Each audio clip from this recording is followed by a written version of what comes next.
Focus. Okay. Hi guys, welcome to a spooky quickie. I'm Mandy. And I'm Sammy. And this is episode number 14. No, it's 15. 15. He lied. It's episode number 15. Thank you guys. Our last episode did really well. I don't know if it's because we're just goofy and sporadic and psychotic and whatever, but hopefully this one does as good. Yeah, the last one got a lot of views, and I don't know why.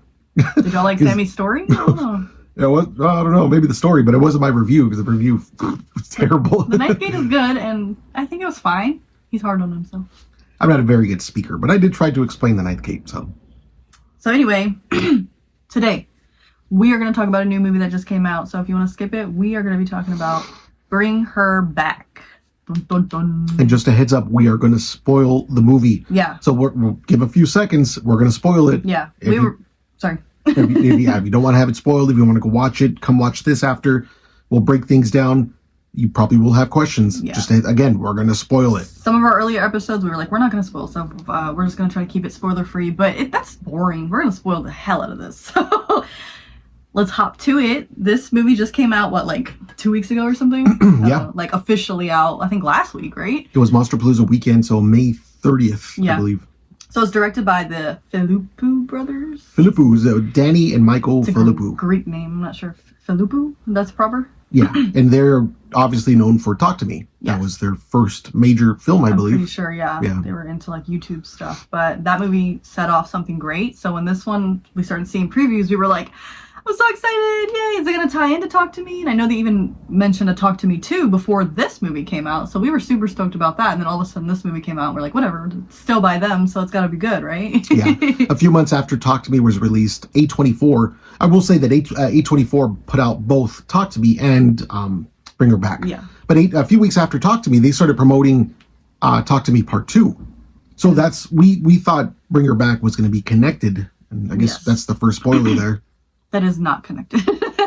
Maybe there is some Easter eggs, but I went through and watched like Talk to Me again right after, and I was trying to pinpoint like, are some of the characters in there? I didn't see anything, but I need to watch Bring Her Back twice before I can really set in it. But anywho, so what did you think of the movie, Sammy? I don't know. Well, man, it's really... Just be truthful. I think I went into watching Bring Her Back thinking that it was connected to Talk to Me, and it might be in the same universe of Talk to Me. It is the same universe. It's Australia. There's cult activity. Not just Australia, but it literally was quoted by the Philippou brothers saying it is from the same universe. You sure that was quoted? Yes, I just read something recently. Okay. Yes. But it's not anything. They said it wasn't anything to do with it. Yeah. The movie is, I'm not going to say it's not a horror movie. It definitely is a horror movie, but it's a movie about grief. And it's, It's more that theme, but there is like paranormal activity happening as well. And like weird, the cult is more of like mysticism cult. Like you're going to see some, how the hell did that happen? Obviously it's like a spell they put the kid under, So basically it's a woman. It starts out with two kids, right? The mom is played by Sally Hawkins. Yes. But first, there's two kids before Sally comes into play. There's a girl that's blind and then her older brother. And they live with a dad who ends up passing away. So they have to go into foster care and they find out, oh, this woman, she had a daughter that was blind who died and she would love to have this daughter. And they're like, you're not splitting us up. So they're like, well, if you can behave, older brother, you can come stay too, but we'll try. So it's already like, why does she only want this one blind girl? Like they use the grief thing of her losing her daughter that was blind, but it's like, come on, you can't split up a family. If you're a good person, you know better. You can't do that. So anyway. There's a few details you glazed over. The kids that get adopted, the boy's 17 because they make reference to him like, oh, in 3 months you'll be able to adopt your own sister. Get legal custody. It's his stepsister.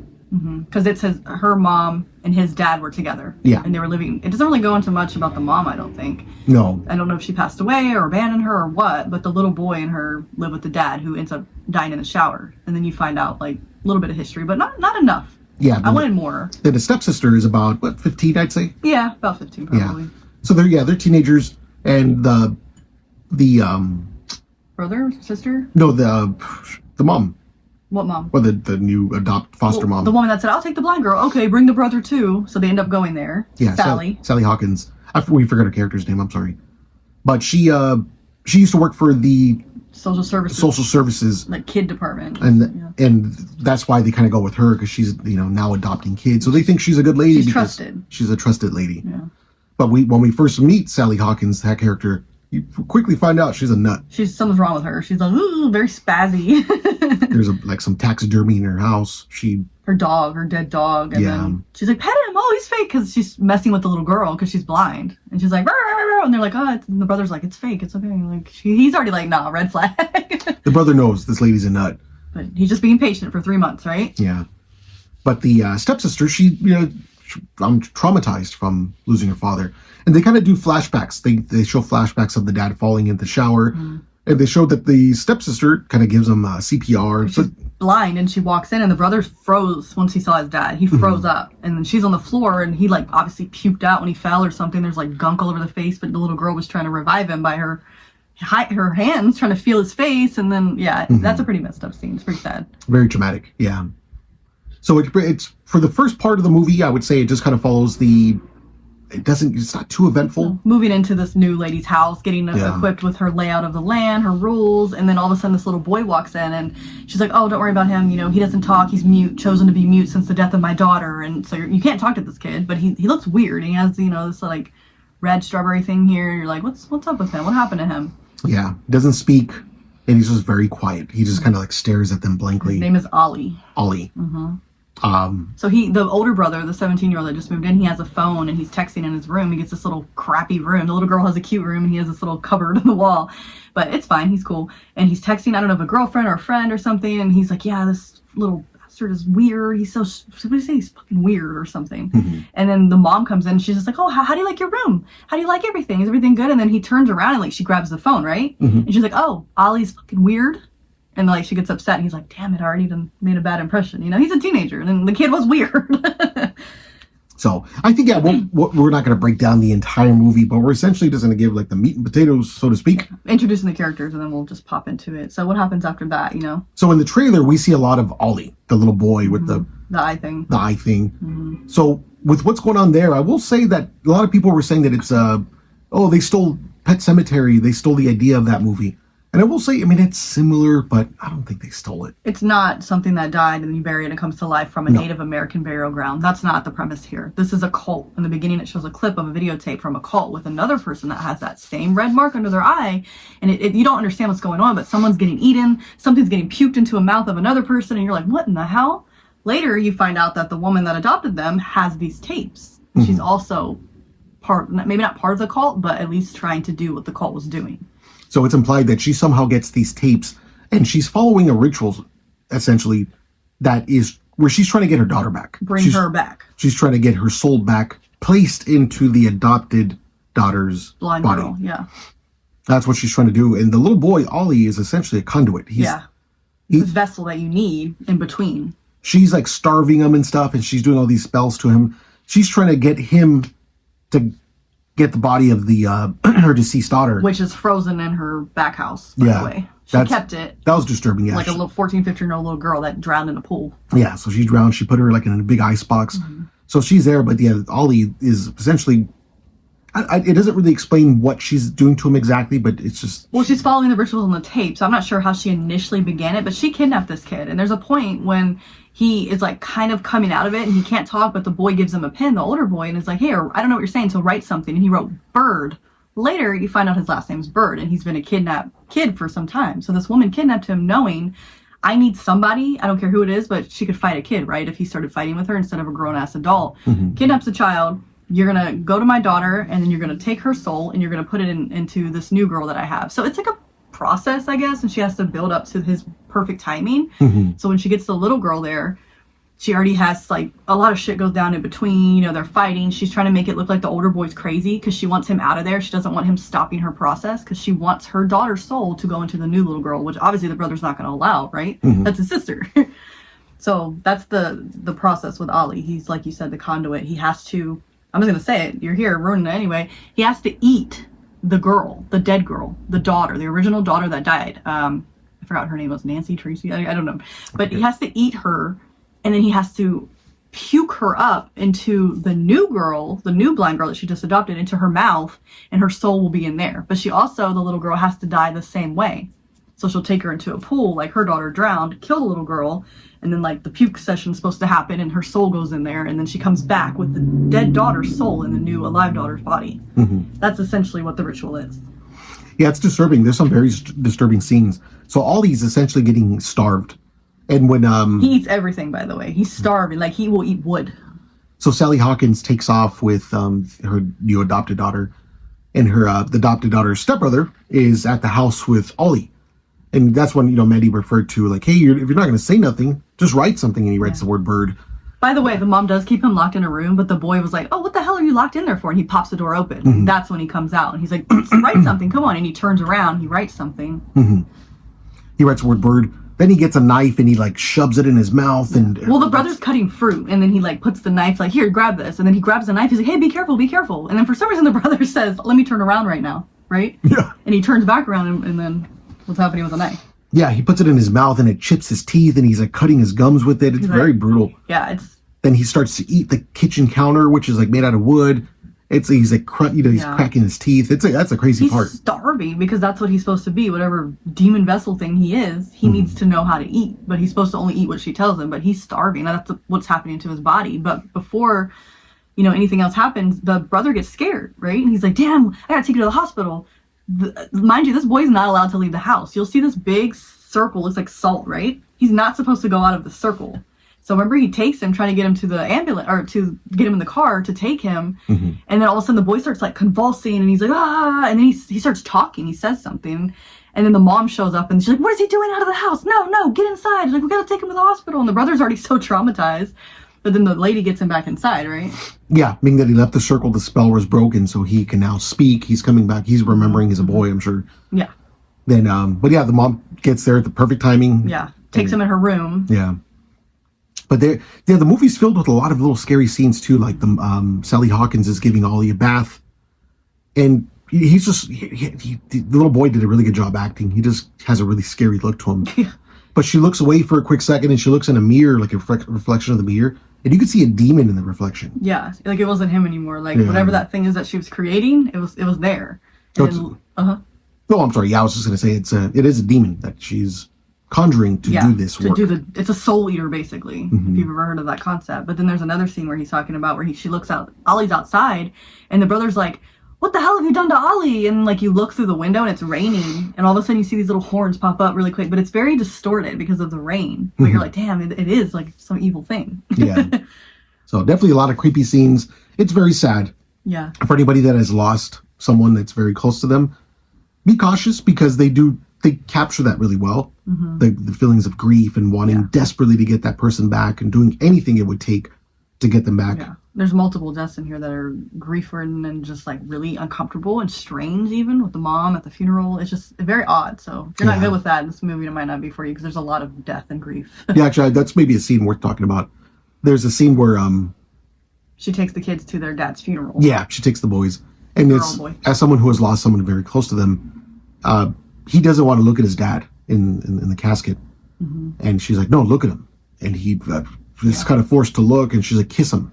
Yeah, and then he does. And she's like, no, kiss him in the lips. And he's like, what the fuck? I'm like, and as someone who has experienced that and didn't want to see my loved one, I'm like, wow, that is fucking disturbing. Very. Yeah. That's where you really see, like, something's wrong with this woman, like, severely. Just a psychopath. She lost her mind because of all the grief she was experiencing. Yeah. But supposedly she was a great person when she was working for the CPS, in Australia, whatever that was. But something happened, obviously, with the loss of her daughter. Because you'll see it throughout the movie just getting worse and crazier. Because the time is coming where this Ollie kid's almost ready. His soul eater capabilities are about there. So there's a scene where she does let him in to eat her daughter's body. At that point, the brother talks the CPS worker to actually show up with him. He's like, you need to come. Like, I know you guys think I'm the crazy one. I know it looks like that, but I swear to you. And the woman gets a soft spot, and she's like, all right, let's go check it out. She rides with him. They go.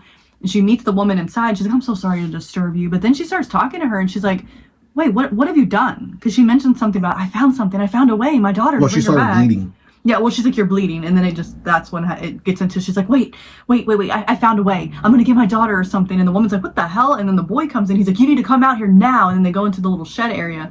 And Ollie is just eating that dead little girl's body. Yeah, Ollie's took a piece out of her, he ate her eyeball. Yeah, this whole part of her body was gone. So they try to run off, but Obviously, that mother's like, I'm this far, you ain't gonna do it. She pulls out a car, hits him. Lady dies pretty instantly. Brother's still alive, but he's on the ground, and she drowns him into a puddle. Straight up. And it's like, what the fuck? But yeah, so she's still trying to do her thing. She goes and picks up the little girl because she took her to like a little day camp for like other blind kids and stuff, just to get her away so she can do her thing. Brings her back. Then that's when she brings her in the pool, right? Like eventually the little girl's like, what the hell? What's going on? Why are you acting like this? Or she hears a phone ringing. She's like, that's your phone? She's like, oh, I changed my ringer. You like it? And like, there's some things that aren't adding up. And she's like, what's going on? Yeah. So yeah, the little girl sees, well, she doesn't see him, sorry. She realizes her brother's in the restroom, deceased on the floor. She's trying to hide in there, and then she's like, what is this? Yeah. And, she tries to escape, but Sally Hawkins grabs a hold of her. And again, she has to kill the little girl, like the same way her daughter died. So she has to drown her in the pool. And it's, then Ollie's outside. He's, he looks crazy. He's kind of, already... He's in full form. He's changed. His belly's super big. It's weird. Yellow, red, like, it's crazy. His belly's like protruding really far, and I guess pregnant. that's implying that the soul's in his body, the soul of her daughter. And Sally Hawkins is essentially trying to drown her, then she just decides not to. At some point, the little girl plays with her, and she says something like, Mom! I think she psychologically messed with Sally Field's character, where she was like, what am I doing? And she kind of snapped out of it for like 1 second, and she's like, this whole time she's been mad lady, but all of a sudden when the little girl said Mom, because she told her, I wish I could just hear my daughter say Mom one more time or something, somewhere earlier in the movie, so I think that stuck. Remember? Are you sure that the body, that her soul didn't get into her body? Or was she messing with her? It never went in there yet. Are you sure? The little boy tried, remember? So the girl ran away, and then the little boy, Sally just kind of gave up, and she's just like standing in the water in the pool where she had her. The little girl gets out, runs in the woods, she turns around, and Ollie's behind her, remember? And he's like burping up the stuff. I think he's about to do it, but she fights him off, remember? And then he ends up rolling down a hill. He's outside of the circle now. No, sorry, he's not. He's about to be outside of the circle, and he has a moment of clarity, I think, and it cuts scene to some cops showing up or something, and then all of a sudden it shows him outside of the circle. He made the choice. He said, I'm getting the hell out of here. And he walked over the circle, and then you could see when they find him, the cops find him in a little while. He doesn't have the belly anymore. And he's like, ugh, and they're like, what's your name? He's like, I forgot, Connor, I think. Connor Bird. Like, Connor Bird. And he's like crying. He looks disgusting, but he doesn't look like the demon anymore. So I think he had a moment too where he was able to get out and step over that circle and cleanse himself. And then they found the little girl because she ran into the road, and some people found her, remember? Yeah. She stopped a car, and then he decided to take that step, and they found him a little bit later, and it looked like there was like gunk all around him. He probably puked up the soul. And then it shows the end scene where the mom is like hugging her original dead daughter's body that's like half eaten, and she put her in the pool with her, and I don't really understand if she killed herself in that moment or if she's just hugging the daughter. She doesn't move or anything. It's not really said if she killed herself, but she's just like holding her, And they're floating in the pool, and that's how it ends. And that's literally how it ends. Yeah. And there's no end scenes or anything. We thought maybe something would tie into, like, we were really like, okay, maybe the last end credit, it'll be like, oh, they cut the daughter's hand off and she's the talk to me hand, but nothing. That's why we were more disappointed. It's not a bad movie. It's a good movie. Spooky, just disturbing, sad. But it did not tie in how we thought it would, so we were a little upset. So immediately after, I went on Reddit, and I'm like, okay, how are Talk to Me and Bring Her Back connected? Are they connected at all? So again, they're in the same universe, and I will say that both Danny and Michael Philippou had explained that Sophia Wilde, which is the gal from Talk to Me, the main actress, does make an appearance in Bring Her Back. Not her face. They don't show her face, they show her arm. And I guess that was like in the CPS office when the brother's in there trying to get the CPS worker to go see, hey, look at all this shit going on. Yeah. So Sophia Wilde... We haven't got to watch it again, so we haven't spotted it. So I didn't catch that, of course. So how would we even know? But that is one of those little Easter eggs that they put in there. But so she's in the movie. So it sounds like that movie, Bring Her Back, is first in this series. So if they are connected, if that is... Yeah, because that obviously would be the girl first. is still alive. If Sophia you Wilde. Talk to Me, she's not alive. Yeah, she passes away in the movie. So I guess it ties it together in just like a similar city and town or whatever, and spooky stuff going on. And that cult might have something to do with the hand, but we haven't gotten that yet. So Philippou Brothers, get on that. So I did research too. I'm like, wait, when does Talk to Me 2 come out? Or is there the prequel? What's it going to be? And supposedly the brothers have 2 scripts. And they don't want to rush the process. They want to really do it justice. They're not going to do it because there's a lot of hype about Talk to Me.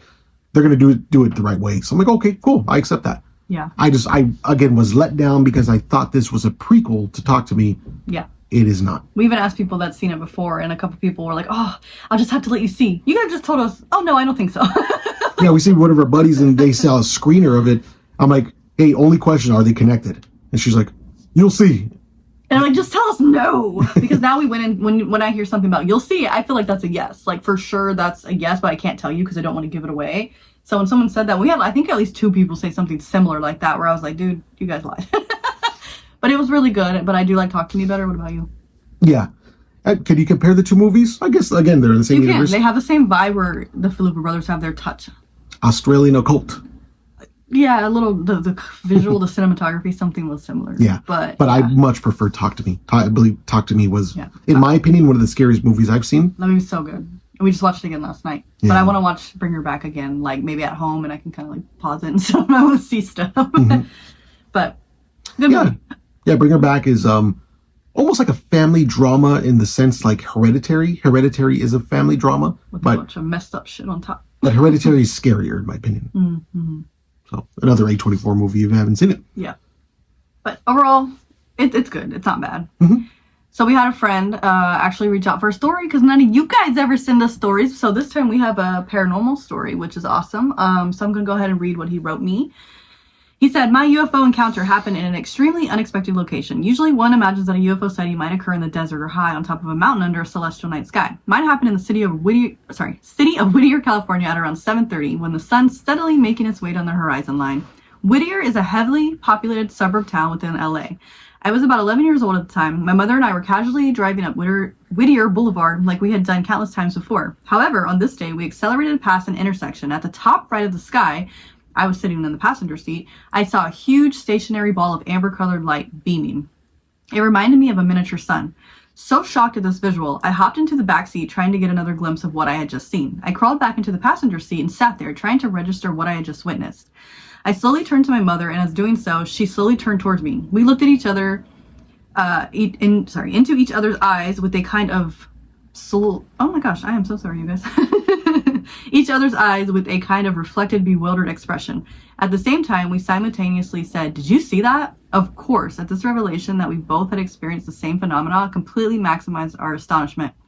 We often see odd, strange things in the corner of our eyes, but this confirmation was, in a way, both bizarre and extremely special, as if my mother and I had now been inducted into that rare club of people that have had a sighting.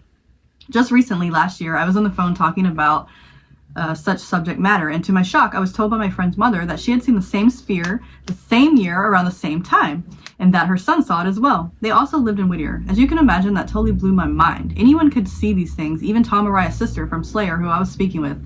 To wrap this story up, what I find interesting about this sighting is that both my family and the Mariah family are deeply rooted in spirituality. I had come across a book that dealt with the sightings of Fatima. Apparently, in this little remote section of Portugal, 3 children had visions of the Virgin Mary. Once this community and the rest of the world found out about this happening, they pleaded with the children to ask the Virgin for a sighting. Surely enough, on the appointed day and time, the spectators beheld the sign of the Virgin Mary, which to all who witnessed it described it as a miniature sun descending from heaven.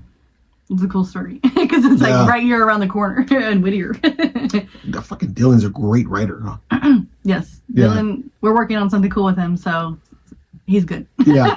But just the way he wrote that story is just... I feel like you're there with him. Yeah, that really intrigued me. And that is creepy how he connected that to the Lady of Fatima. Yeah. You know what's funny? You know what's also a weird synchronicity is I just posted something in my story today. I follow this UFO page that posts like relevant or like news about UFO sightings. Mm-hmm. Anyways, in Utah, I believe it was yesterday, there was sightings of these 3 lights up in the sky. Glowing orbs again. They look like little suns. Yep. They just kind of appeared and were moving. And I just did my little spooky moment clip on Instagram about the Phoenix lights, which also were described as amber spherical lights. So there's something with that. And something to it. That amber color is very calming in a way. God, what a wild time for UFO stuff. Yes. But that's a really good story, and we appreciate you sending that to us. And it's cool that years later, you link up with the Orion family and they say they saw the same exact thing, which is like confirming that you guys definitely saw something. It wasn't like a mass hysteria or something, that was there. Yeah. Actually, I got something to say too. It's a little question for you. Mandy and I, we do ghost hunting and stuff, and we tell stories. And I will say that Mandy is the skeptic whenever I kind of bring some information to the table. She has maybe some logical explanations for some things that I think might be paranormal. And I'm not trying to discredit Dylan's story, because I do believe him. But if we were playing devil's advocate, what do you think that might have been if you could explain it? See, I would say, oh, it could be a drone. It could be, nowadays there's so many things in the sky just with technology and with aerospace, anything. But if he was 11, I mean, I don't know his age. I'm not going to give his rough age away. But saying it was some years ago, it wasn't a drone. It wasn't someone playing with like a pyrodynamics or whatever they call it, for a concert or something. The only thing I can think of is reflections off of something. That's the only thing I can really, when you're driving to Vegas, there's that big ass thing that you always see, like the sun gleaming off of it. That's the only thing I could really think of, like if it were a reflection of something. But otherwise, like, just depending on the placement in the sky, sometimes the sun would hit an airplane a certain way or a helicopter. But if he's saying, this is big enough for people to remember it years later, and him and his mom couldn't. Usually a kid might make it a little bit crazier, right? But if a mom's telling you, his mom validated that. Yeah, so as a parent and my kid sees something, sometimes he'll be like, oh my God, there was a lizard man. And I'll be like, dude, that's just someone with a green hat. As a kid, you think it was a lizard man. So knowing that these adults are also validating it makes it a little bit more believable, right? Yeah.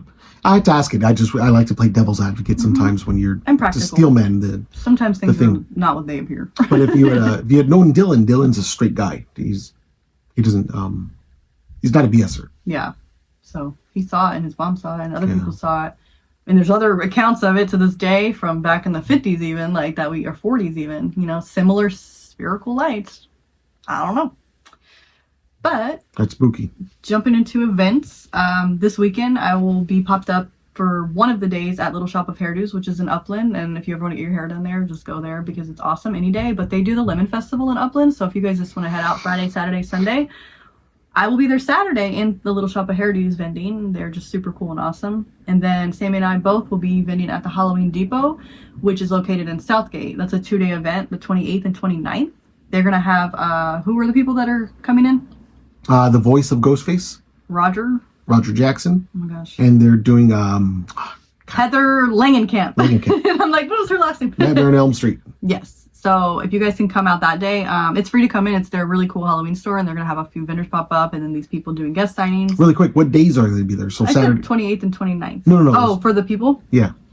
It looks like both days for both. Oh, so they're both going both days. Saturday, Sunday, 4 to 9 on Saturday, Sunday, 12 to 5. Cool. Yeah, it seems like, if anything changes, just follow their page, which is the Halloween Depot. Yeah. In Southgate. But it looks like that, yeah. Their store is one of the coolest stores I've ever been to. And they're really nice. They're very awesome family. Really nice guys. Yeah. If you haven't been, you got to go. Support them. Year-round Halloween stuff. Why wouldn't you? It's close. If you don't know Southgate, it's just in LA. Like, and if you're in Orange County, it's like our midway point over there. It's pretty close. It's not bad. Take me up midway. Yeah, we'll be there, and we were at Monsterpalooza this last weekend. Yes. If you saw us, you didn't say hi. Oh, we did see some friends. Yeah, we saw some of y'all. But there's just so many people. I'm sure we missed a ton of people. And I was green, so I wasn't recognized by some people. Later, they were like, "Hey, I saw you. I just didn't know." I was like, "It's okay." But we gave out some goodie bags. I have a fun interview session I haven't posted yet, so that was cool. We gave out some freebies and asked some trivia, some horror movie trivia. We have our recap reel shared on our collab on our page if you want to check it out. If you were there, you might. There's some people that I don't know who they were in the costumes, so if you see somebody, tag somebody. Anything else about that? Yeah, that's shit. Now that I'm thinking about it, I have a Funko Pop that was given to me by some of my friends. It was a Funko Pop that was released at the Funko store. They were doing a signing with Skeet Ulrich and Matthew Lillard. And so anyways, it's signed by them. It's a very rare Funko Pop because you could only get it that day. But I should have taken it to Monsterpalooza because David Arquette was there and Matthew Lillard, he already signed it, and Rose McGowan. And at the end of the show, they didn't have a line. Nobody was over there. We could have just went up. Yeah, but I should have got it. Should have taken it to get signed. Oh, well. That's okay. They come to a lot of events often. I don't know if CreepyCon's going to have any of them, but they've had them before. So we'll probably see them around. Yeah. But when I collect something, I got to get all of them. And it's going to bug me if I don't get Drew Barrymore's and Courtney Cox's. Good luck with those two. Yeah, those two are megastars, so Good try. They don't do these shows. Well, thank you guys for tuning in. And drop that like and subscribe. We're YouTubers. Smash that like button. Smash it. Ah. But thank you guys, and we will be back soon. Bye. See you later.